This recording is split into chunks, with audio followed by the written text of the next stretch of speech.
a good person and that maybe we should work things out. I told her I had no interest in being her backup plan after her first choice failed.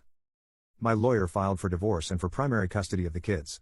The custody request was strategic, my lawyer explained. Even if I didn't get primary custody, asking for it strengthened my negotiating position and showed I was serious about being an active parent.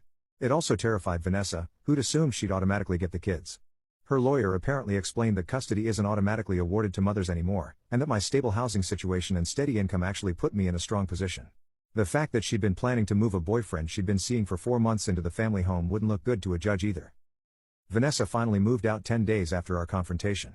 She found a 2-bedroom apartment in a less desirable neighborhood, depleting what little savings she had for the deposit and first month's rent. Derek did not move in with her.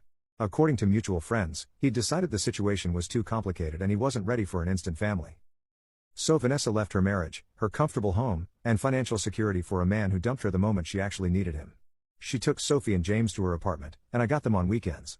Seeing my kids only part-time was killing me, but my lawyer assured me we'd work toward a better arrangement. Update 2. 2 months have passed since Vanessa moved out, and the contrast between our lives is stark. I'm still in the comfortable family home with space for the kids to play and a yard for them to run around in. Vanessa is in a cramped apartment where Sophie and James have to share a small bedroom and there's no outdoor space. The kids have been asking why they can't live at home anymore. Sophie especially doesn't understand why mommy took them away from their house. Vanessa has been telling them that daddy forced them to leave, but Sophie is smart enough to be confused by that since daddy is still in their house. Vanessa's financial situation has deteriorated rapidly. She had to get a job, but after being out of the workforce for 6 years, her options were limited.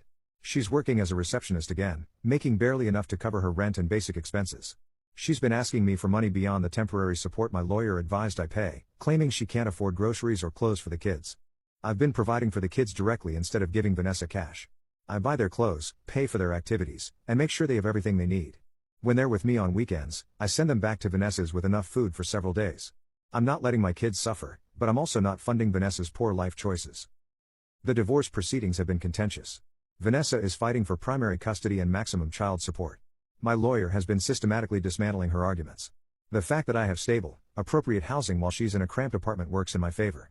The fact that she left the marriage for another man and planned to move him in with the kids also doesn't help her case. Vanessa's lawyer tried to argue that the house should be considered a marital asset since I'd lived there throughout the marriage. My mother had to submit documentation proving ownership and explaining our arrangement.